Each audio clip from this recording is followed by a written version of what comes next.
Yes. Do it. Say it. Yes. Let's go. Pin. Safari ya mwanadamu kuelekea anga za mbali imekuwa moja ya mafanikio makubwa ya sayansi, lakini pia imefunua ukweli mgumu kuhusu mwili wa binadamu kwamba haukuumbwa kuishi bila mvutano wa duniani. Kwa nini nasema hivi?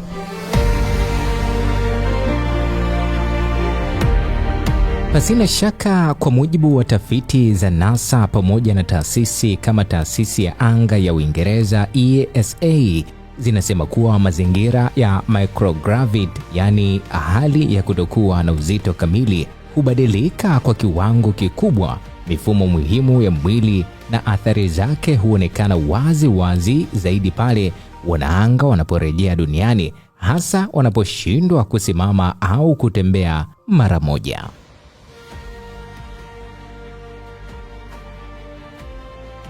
Katika hali ya kawaida duniani, mvutano wa ardhi yani gravity hufanya mwili wetu ufanye kazi muda wote. Misuli inajenga nguvu ili kushikilia mwili kwa wima. Mifupa inajijenga kuwa imara kutokana na shinikizo la uzito, na mfumo wa fahamu, hasa ule wa vestibular uliopo kwenye masikio ya ndani, hujifunza kutambua mwelekeo wa juu, chini na usawa wa mwili.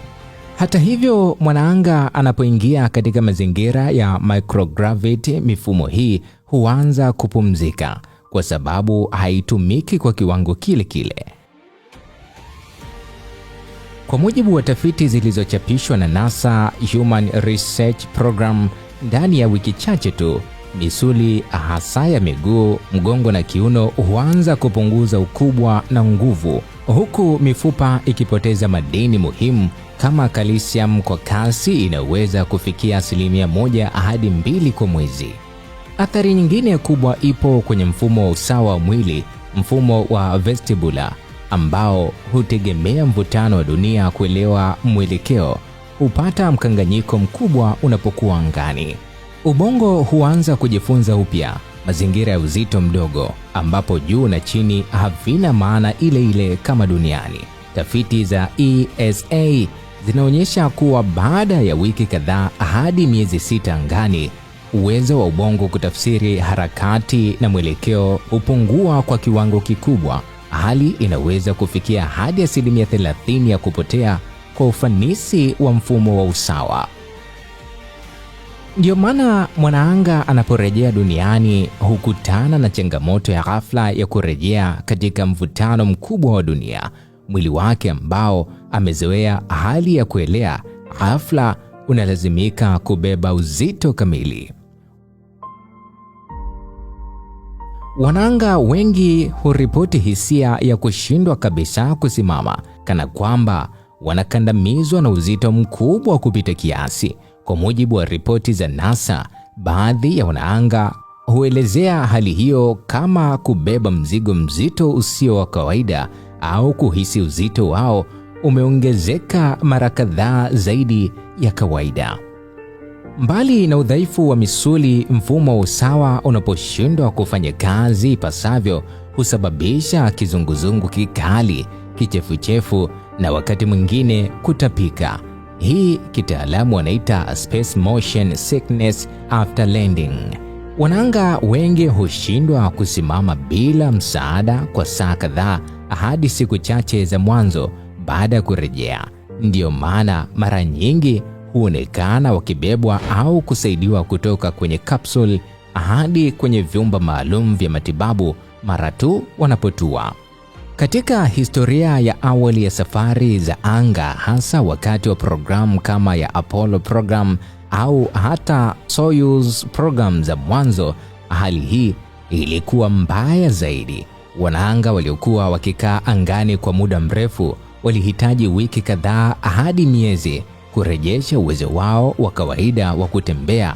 Katika baadhi ya matukio, kupungua kwa msongamano wa mifupa yani bone density kulichukua miezi au hata miaka kurejea katika hali ya kawaida. Hata hivyo, maendeleo ya kisasa ya sayansi na teknolojia yamebadilisha hali hii kwa kiasi kikubwa kupitia tafiti endelevu za NASA na ESA pamoja na matumizi ya kituo cha anga cha kimataifa cha International Space Station, wanaanga sasa wanapewa ratiba kamili za mazoezi ya kila siku wakiwa angani. Mazoezi haya yanahusisha vifaa maalum kama Advanced Resistive Exercise Device, yani ARED, vinavyosaidia kuiga uzito wa dunia na kulinda misuli pamoja na mifupa. Kutokana na maboresho hayo, wanaanga wa kisasa hupata nafuu kwa haraka zaidi, ingawa bado wengi hushindwa kusimama mara moja wanaporejea. Muda wa kurejea katika hali ya kawaida umepungua hadi siku chache au wiki chache badala ya miezi kama ilivyokuwa zamani.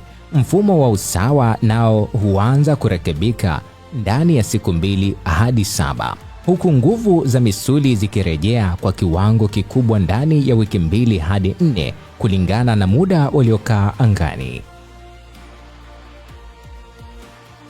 Madhara mengine yanayoweza kuonekana baada ya kurejea ni pamoja na kupungua kwa shinikizo la damu wanaposimama, yani orthostatic intolerance, matatizo ya kuona kutokana na mabadiliko ya shinikizo kichwani, yani spacefly associated neuro-ocular syndrome, pamoja na mabadiliko ya mfumo wa kinga ya mwili. Hata hivyo, tafiti zinaonyesha kuwa madhara mengi hutibika au kurekebika kwa msaada wa tiba ya mwili, yani physiotherapy, lishe maalumu yenye virutubisho vya kutosha na uangalizi wa kitabibu.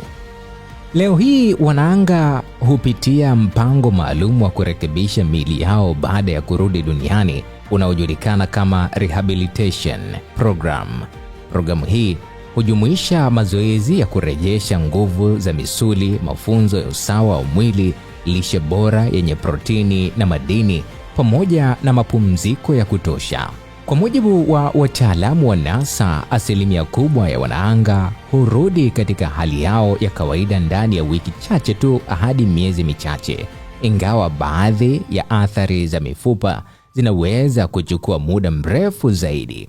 Kwa jumla, kushindwa kwa wanaanga kusimama wanaporejea duniani si udhaifu wa kawaida, bali ni ushahidi wa jinsi mwili wa binadamu ulivyobobea kuishi chini ya mvutano wa dunia, na ni hadithi ya mwili unaojifunza kuzoea mazingira mapya na kisha kulazimika kujifunza tena aliporudi nyumbani. Pasina shaka, kadiri ya teknolojia na tafiti zinavyoendelea, safari za anga zimekuwa salama zaidi, lakini ukweli unabaki kuwa hata baada ya kufika mbali zaidi angani, mwili wa binadamu bado huutambua na kuhitaji sana uzito wa dunia kama sehemu ya uhai wake.